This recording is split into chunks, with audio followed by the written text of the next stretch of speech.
Hello മക്കളെ, അപ്പോൾ നിങ്ങളെല്ലാവരുടെയും +2 പഠനം അടിപൊളിയായിട്ട് പോകുന്നുണ്ടെന്ന് വിചാരിക്കുന്നു. നമ്മുടെ ഉയരെ ബാച്ചിൽ നമ്മുടെ ഫിസിക്സിൻ്റെ ഫസ്റ്റ് ചാപ്റ്ററിൻ്റെ ഫസ്റ്റ് പാർട്ട് നമ്മൾ ഓൾറെഡി കഴിഞ്ഞു. സെക്കൻഡ് പാർട്ട് ആക്ച്വലി ഇന്ന് നടക്കാൻ പോവുകയാണ്. നാളെ മുതൽ നമ്മൾ ഫിസിക്സിൻ്റെ രണ്ടാമത്തെ ചാപ്റ്റർ സ്റ്റാർട്ട് ചെയ്യാൻ പോകണം. അപ്പോൾ ഉയരെ ബാച്ചിലെ കുട്ടികൾ എന്തായാലും അടിപൊളിയായിട്ട് പഠിക്കണമെന്ന് വിചാരിക്കുന്നു. അങ്ങനെ പഠിക്കുന്നവരുണ്ടെങ്കിൽ കമൻറ്റ് ബോക്സിൽ കമൻറ്റ് ചെയ്യുക. ഉയരെ ബാച്ചിൽ ഇനിയും ജോയിൻ ചെയ്യണമെന്നുണ്ടെങ്കിൽ താഴെ നമ്പറും ഡീറ്റെയിൽസും കൊടുത്തിട്ടുണ്ട് കേട്ടോ. ഓക്കെ, അപ്പോൾ നമ്മുടെ ഇന്നത്തെ വീഡിയോൻ്റെ വിഷയം ഈ +1 ഇംപ്രൂവ്മെൻ്റ് ആണ്. അപ്പോൾ എനിക്കറിയാം നിങ്ങളുടെ +1 റിസൾട്ടുകൾ വന്നിട്ടില്ല. ഇംപ്രൂവ്മെൻ്റ് എഴുതണോ വേണ്ടയോ എന്ന് 100% ആരും തീരുമാനിച്ചിട്ടുണ്ടാവില്ല. എങ്കിലും കുറേ കഴിഞ്ഞ വീഡിയോസിൻ്റെ താഴെയായിട്ട് കമൻറ്റ് ബോക്സുകളിൽ വന്നുകൊണ്ടിരിക്കുന്ന സാധനമാണ് സർ +1 ഇംപ്രൂവ്മെൻറ്റിൻ്റെ സ്റ്റഡി പ്ലാൻ. അപ്പോൾ ആ ഒരു കാര്യമാണ് നമ്മൾ ഈ വീഡിയോയിൽ നോക്കാൻ പോകുന്നത്. അപ്പോൾ ചാടിക്കറി സ്റ്റഡി പ്ലാനിലേക്ക് പോകുന്നതിന് മുമ്പ് നിങ്ങൾക്കൊരു പ്ലാൻ വേണം. സ്റ്റഡി ചെയ്യുന്നതിന് മുമ്പ് ഒരു പ്ലാൻ വേണം. എന്താണ് പ്ലാനിൽ വേണ്ടത്? പ്ലാനിൽ വേണ്ടത് ഫസ്റ്റ് കാര്യം, നിങ്ങൾ ഇംപ്രൂവ്മെൻ്റ് എഴുതാൻ തീരുമാനിച്ചു കഴിഞ്ഞാൽ, ഇപ്പോൾ ഫിസിക്സിലായിക്കോട്ടെ, കെമിസ്ട്രിയിലായിക്കോട്ടെ, ബയോളജിയിലായിക്കോട്ടെ, അല്ലെങ്കിൽ ഇംഗ്ലീഷിലായിക്കോട്ടെ, നിങ്ങൾ ഇംപ്രൂവ്മെൻ്റ് എഴുതാൻ തീരുമാനിച്ചു കഴിഞ്ഞാൽ നിങ്ങൾ ആ സബ്ജക്റ്റിനെ, ആ എക്സ്ട്രാ ഇംപ്രൂവ്മെൻ്റ് എഴുതാൻ പോകുന്ന സബ്ജക്റ്റിനെ നിങ്ങൾ +2 സബ്ജക്റ്റിൻ്റെ കൂടെ ഒരു സബ്ജക്റ്റും കൂടെ എക്സ്ട്രാ സബ്ജക്റ്റ് കൂടെ ആയിട്ട് നിങ്ങൾ എന്ത് ചെയ്യുക, അങ്ങോട്ട് ചേർക്കണം. ഇത് പറയാൻ കാരണം എന്ന് വെച്ചാൽ പണ്ട് ഇങ്ങനെ അല്ലായിരുന്നു. പണ്ട് നിങ്ങൾ +2 പഠിക്കുന്നതിൻ്റെ ഇടയിലാണ് ഇംപ്രൂവ്മെൻ്റ് എക്സാം വരിക. അപ്പോൾ ആ ഇടയിലുള്ള സമയത്ത് അങ്ങോട്ട് പഠിക്കുക, ഒരു മാസം 1.5 മാസമൊക്കെ നന്നായിട്ട് ഇങ്ങോട്ട് പഠിക്കുക, ഇംപ്രൂവ്മെൻ്റ് എഴുതുക, വീണ്ടും +2 ഫോക്കസ് ചെയ്യുക. ഇപ്രാവശ്യം അങ്ങനെ ആയിരിക്കില്ല. കാരണം എന്താണ്? ഇപ്രാവശ്യം നിങ്ങൾ +2 നിങ്ങളുടെ പബ്ലിക് എക്സാം എഴുതുന്ന സമയത്തായിരിക്കും, നിങ്ങളുടെ +1 ജൂനിയേഴ്സ് പബ്ലിക് എക്സാം എഴുതുന്ന ആ സമയത്തായിരിക്കും നിങ്ങൾ എന്ത് ചെയ്യാൻ പോകുന്നത്, നിങ്ങളുടെ ഇംപ്രൂവ്മെൻ്റ് എഴുതാൻ പോകുന്നത്. എഫക്റ്റീവ്ലി നിങ്ങളുടെ +1 ജൂനിയേഴ്സിൻ്റെ കൂടെ ഇരുന്നിട്ടായിരിക്കും നിങ്ങൾ ഈ +1ൻ്റെ ഇംപ്രൂവ്മെൻറ്റ് പരീക്ഷ എഴുതുക. അപ്പോൾ അതുകൊണ്ട് തന്നെ ഇതിനെ നിങ്ങൾക്ക് സെപ്പറേറ്റ് ആയിട്ട് പഠിക്കാൻ വേണ്ടി സമയം ഉപയോഗിക്കാൻ പറ്റില്ല. മനസ്സിലാവുന്നുണ്ടോ? അതായത് അവസാനം +2 പബ്ലിക് എക്സാമിൻ്റെ കൂടിയാണ് ഈ +1 ഇംപ്രൂവ്മെൻറ്റ് വരാൻ പോകുന്നത്. അപ്പോൾ നിങ്ങൾ അവസാനം ഇരുന്ന് പഠിക്കുമോ +1 ഇംപ്രൂവ്മെൻറ്റിന് വേണ്ടി? ഇല്ല. കാരണം അന്ന് +2 പരീക്ഷ നടക്കാൻ പോകണം. +2 കുറേ പഠിക്കാനുണ്ടാവും. അതിന് തൊട്ട് മുമ്പ് പ്രാക്ടിക്കലും കാര്യങ്ങളൊക്കെ വരികയും ചെയ്യും. അപ്പോൾ അതുകൊണ്ട് തന്നെ നിങ്ങൾ +2 സബ്ജക്ട്സിൻ്റെ കൂടെ physics, chemistry, maths, biology, computer സയൻസിൻ്റെ കൂടെ ഒരു എക്സ്ട്രാ സബ്ജക്റ്റ് ആയിട്ട് നിങ്ങൾ ഈ സബ്ജക്റ്റിനെ കൂടി കാണണം. ആ മെൻറ്റാലിറ്റി അതായിരിക്കണം. അതാണ് ഫസ്റ്റ് നിങ്ങൾ മനസ്സിലാക്കേണ്ട കാര്യം. പിന്നെ ഓവർ ടെൻഷൻ അടിക്കേണ്ട ആവശ്യമില്ല. +2-ലെല്ലാം പുതുതായിരിക്കും. +1-ൽ നിങ്ങൾ എഴുതാൻ പോകുന്ന സബ്ജക്റ്റ് പുതുതായിരിക്കില്ല. ഓൾറെഡി എന്തെങ്കിലുമൊക്കെ നിങ്ങൾക്ക് അറിയായിരിക്കും. ഓക്കെ, അപ്പോൾ ആ ഒരു ഗുണം നിങ്ങൾക്കുണ്ട്. പക്ഷെ ഒരു സബ്ജക്റ്റ് പോലെ തന്നെ കരുതുക. ഇനി സബ്ജക്റ്റ് പോലെ കരുതിയെന്ന് വെച്ചിട്ട് പഠിക്കുന്നതും ഒരേപോലെ ആക്കരുത്. അതായത് +2 സബ്ജക്റ്റ് പഠിക്കുന്ന പോലെ ആവരുത് നിങ്ങൾ +1 പഠിക്കേണ്ടത്. കാരണം എന്താണ്? കാരണം +1 നിങ്ങൾക്ക് ഓൾറെഡി കുറച്ചൊക്കെ അറിയാം. അപ്പോൾ അതുകൊണ്ട് തന്നെ പഠിക്കുന്നത് നിങ്ങൾ സെപ്പറേറ്റ് ആക്കി ചെയ്യണം. അതായത് നിങ്ങൾ മൺഡേ ടു ഫ്രൈഡേ അല്ലെ മൺഡേ ടു സാറ്റർഡേ നിങ്ങൾ +2ൻ്റെ കാര്യങ്ങളാണ് പഠിക്കുന്നതെങ്കിൽ നിങ്ങൾ +2 മാത്രമേ പഠിക്കാൻ പാടുള്ളൂ. അവിടെ അതിൻ്റെ ഇടയിൽ കൂടെ നിങ്ങൾ ഈ +1 ഇങ്ങനെ വീണ്ടും ഇമ്പ്രൂവ്മെൻറ്റ് എന്ന് പറഞ്ഞ് കുത്തിക്കയറ്റരുത്. +1 നിങ്ങൾ സെപ്പറേറ്റ് ആയിട്ട് ടൈം നിങ്ങൾ എന്ത് ചെയ്യണം, കണ്ടുവെക്കണം. അതിൽ ഏറ്റവും സിമ്പിൾ ആയിട്ടുള്ള പരിപാടി എന്താണ്? നിങ്ങൾ വീക്കെൻഡ്സ് മാറ്റി വെക്കുക. ഒന്നെങ്കിൽ സാറ്റർഡേ സൺഡേ നിങ്ങൾക്ക് മൾട്ടിപ്പിൾ സബ്ജക്റ്റ് നിങ്ങൾ ഇമ്പ്രൂവ്മെൻറ്റ് എക്സാം എഴുതുന്നുണ്ട് സാറ്റർഡേ സൺഡേ, അല്ലെങ്കിൽ 1-2 സബ്ജക്റ്റ് ഉള്ളുവെങ്കിൽ ഒരു സബ്ജക്റ്റൊക്കെ ഉള്ളെങ്കിൽ സൺഡേ മാത്രം മതിയോ. എല്ലാ സൺഡേസ് ഓക്കെ, അത് നിങ്ങൾ മാറ്റി വെക്കണം. സാർ സൺഡേ ഹോളിഡേ അല്ല, അങ്ങനെയാണെങ്കിൽ നിങ്ങൾ ഇമ്പ്രൂവ്മെൻറ്റ് എക്സാം എഴുതാൻ പോകണ്ട. നിങ്ങൾ സൺഡേക്ക് പകരം നിങ്ങൾ സാധാരണ +2 പഠിക്കേണ്ട സമയത്താണ് ഈ +1 പഠിക്കാൻ പോകുന്നതെങ്കിൽ അത് മണ്ടത്തരല്ലേ? അപ്പോൾ +2ന് മാർക്കല്ലേ നിങ്ങൾ കളയുന്നത് വെറുതെ? നിങ്ങൾ +2 സാക്രിഫൈസ് ചെയ്തിട്ടില്ല. അപ്പോൾ പിന്നെ എന്താ പോയിന്റ്? എന്താ ഇമ്പ്രൂവ്മെൻറ്റ് എഴുതാതെ +2ന് കുറച്ചുകൂടി മാർക്ക് വാങ്ങിച്ചാൽ പോരെ? എവിടെയാണല്ലോ മാർക്കാണല്ലോ വിഷയം. +1 +2 ഒന്നുമില്ലല്ലോ. അപ്പോൾ ആ മണ്ടത്തരം കാണിക്കരുത്. ഇത് എക്സ്ട്രാ എടുക്കേണ്ട എഫേർട്ട് തന്നെയാണ്. നിങ്ങൾ മര്യാദയ്ക്ക് +1-ൽ പഠിക്കാത്തതുകൊണ്ടോ അല്ലെ സ്കോർ ചെയ്യാത്തതുകൊണ്ടോ നിങ്ങൾ തന്നെ ഇമ്പ്രൂവ് ചെയ്യാൻ വേണ്ടി തീരുമാനിച്ച സ്ഥിതിക്ക് നിങ്ങൾ എക്സ്ട്രാ എഫേർട്ട് തന്നെ എടുക്കണം. അല്ലാണ്ട് ഓൾറെഡി ഉള്ള +2ൻ്റെ ഇടയിൽ കൂടെ കുത്തി കയറ്റിയിട്ട് +2 കൊളാക്കരുത്. എക്സ്ട്രാ ഇത് തന്നെ കാണണം. പിന്നെ ഹോളിഡേയ്സ് ഒക്കെ ഉപയോഗിക്കുക. ഇനി ഹോളിഡേയും സൺഡേയും ഫുൾ ഇരുന്ന് പഠിക്കാനല്ല പറയുന്നത്. എല്ലാ സൺഡേസും ഹോളിഡേയ്സും കുറച്ച് സമയം ഇതിനു വേണ്ടി മാറ്റി നിർത്തുക. കുറച്ച് സമയം എന്ന് പറയുമ്പോൾ നിങ്ങൾ തീരുമാനിക്കണം. ഓക്കെ, കാരണം നിങ്ങൾക്കാണല്ലോ ഇമ്പ്രൂവ് ചെയ്യേണ്ടത്. അപ്പോൾ ഇമ്പ്രൂവ് ചെയ്യണമെങ്കിൽ ഇമ്പ്രൂവ് ചെയ്യേണ്ട അത്രയും നിങ്ങൾ സമയം മാറ്റി വെക്കാം. ഓക്കെ, അപ്പോൾ എന്തുകൊണ്ടാണെന്നുള്ള കാര്യം ഞാൻ പറഞ്ഞു.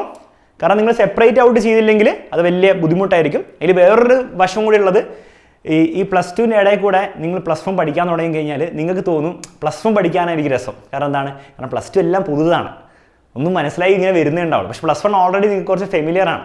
അപ്പോൾ നിങ്ങൾക്ക് പെട്ടെന്ന് മനസ്സിലാവും. അപ്പോൾ കൂടുതൽ സമയം +1 പഠിച്ച് +1-ലെ മാർക്ക് കൂട്ടി അങ്ങനെയൊക്കെ ചിന്തിക്കാൻ തുടങ്ങും. പല കുട്ടികളും അങ്ങനെ ചിന്തിക്കാൻ തുടങ്ങലുണ്ട്. അപ്പോൾ ആ ഒരു ട്രാപ്പിൽ വീഴരുത്. വലിയൊരു ട്രാപ്പായിരിക്കും. കാരണം +2ൻ്റെ മാർക്കായിരിക്കും നിങ്ങൾ സാക്രിഫൈസ് ചെയ്യാൻ പോകുന്നത്. അപ്പോൾ രണ്ടിനെ സെപ്പറേറ്റ് ഔട്ട് ചെയ്യുക. ചിന്തിക്കേണ്ടത് ഒരു സബ്ജക്റ്റും കൂടിയാണ്. പക്ഷേ 2 സബ്ജക്റ്റ് പഠിക്കുന്ന സമയത്ത് സെപ്പറേറ്റ് ഔട്ട് ചെയ്യുക. അതിനുവേണ്ടി സെപ്പറേറ്റ് ടൈമും നിങ്ങൾ കരുതുക. അപ്പോൾ പിന്നെ നിങ്ങൾക്ക് അതിന് പ്രോഗ്രസ് മനസ്സിലാവും. +2ൻ്റെ പ്രോഗ്രസ് എന്താണെന്ന് സ്ഥിതി മനസ്സിലാവും. +1ൻ്റെ പ്രോഗ്രസ് എന്താണെന്നുള്ള സ്ഥിതി നിങ്ങൾക്ക് കൃത്യമായിട്ട് ട്രാക്ക് ചെയ്യാൻ പറ്റും. ഓക്കെ, ഈ ഒരു കാര്യം മനസ്സിലാക്കാം. രണ്ടാമത് നിങ്ങൾ ശ്രദ്ധിക്കേണ്ടത് പ്രയോറിറ്റിയാണ്.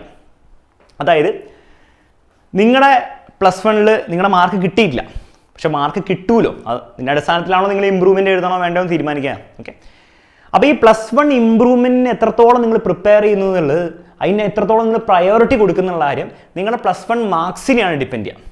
ഫോർ എക്സാമ്പിൾ, നിങ്ങളുടെ +1 മാർക്ക് ഫിസിക്സിൽ നിങ്ങൾക്ക് എന്താണ് 70% മുകളിലൊക്കെയാണ് കിട്ടിയെങ്കിൽ അത് ഭയങ്കര എന്താണ് ഗോൾഡ് മെഡൽ കിട്ടിയ പോലെ ഒന്നും അല്ലെങ്കിലും മോശമൊന്നുമില്ല. ഓക്കെ, ഭയങ്കര പൊട്ട മാർക്കൊന്നുമില്ല, 70, 75, 80 ലെവലിലൊക്കെയാണ് കിട്ടിയെങ്കിൽ. അപ്പോൾ അങ്ങനത്തെ ഒരു സാഹചര്യത്തിൽ നിങ്ങൾ അത് ഇമ്പ്രൂവ് ചെയ്യാൻ വേണ്ടി നിങ്ങൾ തീരുമാനിച്ചു, നല്ല കാര്യം, ഇമ്പ്രൂവ് ചെയ്യട്ടെ. പക്ഷേ അതിന് ഒരു ലിമിറ്റിൽ കൂടുതൽ നിങ്ങൾ പ്രയോറിറ്റി കൊടുക്കാൻ പാടില്ല. കാരണം എന്താ? കാരണം നിങ്ങൾ ഒരു ലിമിറ്റിന് മുകളിൽ കൂടി പ്രയോറിറ്റി കൊടുത്താൽ നിങ്ങളെന്താണ് ഒരു പക്ഷേ ഈ 70% എന്നുള്ള മാർക്ക് നിങ്ങൾ ഭയങ്കര പ്രയോറിറ്റി കൊടുത്തിട്ട് 70% ചിലപ്പോൾ നിങ്ങൾ എന്തായിട്ടുണ്ടാവും ഒരു 80%-ലേക്കോ 85%-ലേക്കോ ഒക്കെ എത്തുമായിരിക്കും നിങ്ങൾ. ഓക്കെ, നല്ല കാര്യം, അടിപൊളി. പക്ഷേ അപ്പോൾ പ്രശ്നം നിങ്ങൾ ഓവർ പ്രയോറിറ്റി കൊടുത്തിട്ടായിരിക്കും ഇത് വാങ്ങുന്നത്. ഓവർ പ്രയോറിറ്റി എന്ന് പറഞ്ഞാൽ കൂടുതൽ സമയം പഠിച്ചിട്ടായിരിക്കും ഇത് വാങ്ങുന്നത്. അങ്ങനെ നിങ്ങൾ കൂടുതൽ സമയം പഠിച്ച് വാങ്ങാൻ നോക്കിയാൽ എന്താ സംഭവിക്കായിരിക്കും? നിങ്ങളുടെ +2 മാർക്ക് അങ്ങനെ തന്നെ കുറയും. അപ്പോൾ ഇവിടെ ഒരു 15% കൂടുമ്പോൾ ചിലപ്പോൾ +2 അതിനേക്കാളും വലിയൊരു ശതമാനമായിരിക്കും കുറയാൻ ചാൻസ് ഉള്ളത്. അങ്ങനെ ഒരിക്കലും വരാൻ പാടില്ല. നിങ്ങൾക്ക് ഓൾറെഡി ഒരു 70, 80 ഒക്കെ അവിടെ ഉണ്ടെങ്കിൽ അത് ഒരു നല്ലൊരു പൊസിഷനാണ്. അപ്പോൾ നിങ്ങൾ കൂടുതൽ ഇമ്പോർട്ടൻസ് +2 കൊടുക്കണം. എന്നിട്ട് കുറച്ചുകൂടി താഴെ നിന്നുള്ള ഇമ്പോർട്ടൻസ് ആണ്, പ്രയോറിറ്റിയാണ് നിങ്ങൾ +1 കൊടുക്കേണ്ടത്. അല്ലാണ്ട് അതിനേക്കാളും +2 നിങ്ങൾ കൊടുക്കരുത്. മണ്ടത്തരാണ്. നിങ്ങൾക്ക് മാർക്ക് ചിലപ്പോൾ കൂടുതൽ കിട്ടുമായിരിക്കും, പക്ഷേ ഓവറോൾ 1200 സ്കോർ താഴേക്ക് പോകാനാണ് ചാൻസ്. പല കുട്ടികളും അത് ചെയ്യാറുണ്ടാവണമെന്നാണ് ഞാൻ പറയുന്നത്. അത് ചെയ്യരുത്. പ്രത്യേകിച്ച് ഇത് എക്സ്ട്രീം കേസിലേക്ക് കൊണ്ടുപോകാൻ ചില കുട്ടികളൊക്കെ ഉണ്ടാവും 95 ഒക്കെ വാങ്ങിച്ച് അത് 100 ആക്കാൻ നോക്കുന്നുണ്ടെങ്കിൽ നിങ്ങൾ ഒരു കാരണവശാലും അതിന് ഓവർ സീരിയസ് ആയിട്ട് എടുക്കരുത്. കാരണം ഇവിടെ നിങ്ങൾക്ക് 5 മാർക്ക് ചിലപ്പം കൂടി കിട്ടും, 5% കൂടി കിട്ടും. പക്ഷേ 5% വേണ്ടി നിങ്ങൾ ഓവർ എഫേർട്ട് ഇട്ടാൽ നിങ്ങളുടെ +2 മാർക്ക് 10, 15% താഴേക്ക് പോകും. അത് വലിയ പ്രശ്നമായിരിക്കും. മാത്രമല്ല ഇത് ഒരു സബ്ജക്റ്റിലായിരിക്കും നിങ്ങൾക്ക് കിട്ടുക. +2 നിങ്ങൾക്ക് പല സബ്ജക്റ്റിലായിരിക്കും ഈ 10% പോവുക. അപ്പോൾ സൂക്ഷിക്കണം. ഓക്കെ, അപ്പോൾ അതൊരു കാര്യം. ഇനി നേരെ മറിച്ച് നിങ്ങളുടെ മാർക്ക് 70% താഴെയൊക്കെയാണ് വരുന്നതെങ്കിൽ ആ ഒരു 70% താഴെ വരാൻ കാരണം എന്തെങ്കിലും സില്ലി കാരണമാണെങ്കിൽ, നിങ്ങൾ ഉഴപ്പി, പരീക്ഷയുടെ സമയത്ത് ഉഴപ്പി, അല്ലെങ്കിൽ പരീക്ഷ ഹാളിൽ ഇരുന്നപ്പോൾ ടെൻഷൻ വന്ന് അങ്ങനെയൊക്കെയാണ് പോയതെങ്കിൽ, അതായത് നിങ്ങൾ ഇപ്പോൾ ആലോചിക്കുമ്പോൾ ഒന്നും കൂടി പഠിച്ചിരുന്നെങ്കിൽ എനിക്ക് നല്ല മാർക്ക് കിട്ടേണ്ട ഒരാളായിരുന്നു ഞാൻ എന്ന് തോന്നുന്നുണ്ടെങ്കിൽ നിങ്ങൾക്ക് കുറച്ച് പ്രയോറിറ്റി കൂടുതൽ കൊടുക്കാം. ഇന്ന് +2 കൂടുതലല്ല, അത്യാവശ്യം നേരത്തെ പറഞ്ഞതിനേക്കാളും കൂടുതൽ കൊടുക്കാം.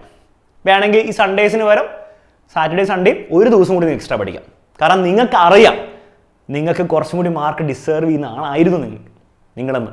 അങ്ങനെയാണെങ്കിൽ നിങ്ങൾക്കത് കൂടുതൽ പ്രയോറിറ്റി കൊടുക്കാം. ആ ഒരു കാര്യം മനസ്സിലാക്കുക. സിമ്പിളാണല്ലോ. ഇനി ഈ പറഞ്ഞ കാര്യങ്ങളൊക്കെ കൂടുതലും സയൻസും മാത്സ് സബ്ജക്ട്സിനുമാണ് ആപ്ലിക്കബിൾ.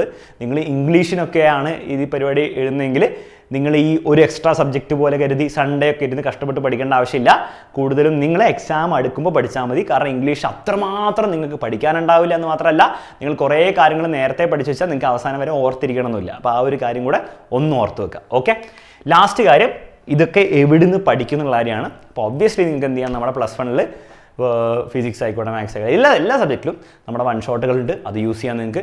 ഫിസിക്സിന് 10 hours ലൈവ് പല കുട്ടികളും അതിൻ്റെ കമൻറ്റ് ബോക്സിൽ ഞാൻ കഴിഞ്ഞ ദിവസം വരെ പോയി നോക്കിയപ്പോൾ ഇത് കണ്ടിരുന്നെങ്കിൽ ഇത് നേരത്തെ കാണാമായിരുന്നു എന്നൊക്കെ പറഞ്ഞ കമൻറ്റ് ബോക്സിലുണ്ട്. അപ്പോൾ പലരും കാണാത്തവരുണ്ടാവും. അപ്പോൾ അതൊക്കെ പോയിരുന്ന് കാണുക, അങ്ങനെ പഠിക്കാം.